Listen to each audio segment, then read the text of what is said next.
endelea kuitunza sana hiyo siri ya kwamba Lamine Yamal ana umri wa miaka 17, maana mzazi wako akijua, sidhani kama ataendelea kukuvumilia uendelee kuishi nyumbani kwake na una umri zaidi ya miaka 20.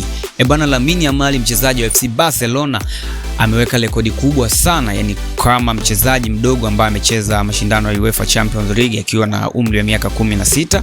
Mchezo huo ulikuwa umepigwa Barcelona dhidi ya FC Porto ya pale Ureno, lakini ni mchezaji ambaye ameweka rekodi ya kufunga bao kwenye nusu finali ya UEFA Champions League akiwa na umri mdogo dhidi ya International Milan, lakini alikuwa amefunga bao na kuassist kwenye huo mchezo.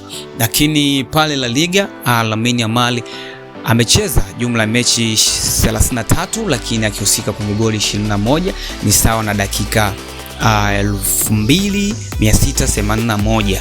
Amefunga bao 8 akiwa ameassist 13, lakini kwenye UEFA Champions League amecheza jumla mechi 13 akifunga bao 5 akiassist 3, kwa ana jumla amehusika kwenye jumla magoli 8 kwenye UEFA Champions League.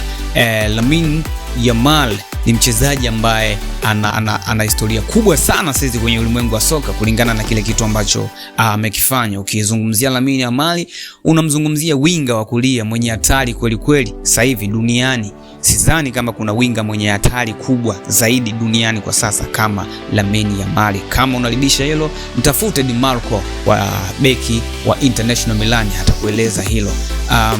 Lakini kwa sasa thamani yake imekuwa kweli kweli, ana thamani ya euro milioni 158. So utaniambia, je, mzazi wako akijua hii siri ataendelea kukuruhusu uishi nyumbani kwake au atakwambia ukapambane mtaani? Lakini usisahau kutufuatilia kwenye YouTube channel yetu kama Komba Media. Pale utasubscribe, utashare na kucomment. Lakini pale TikTok unatupata kama Komba Media, Facebook unatupata kama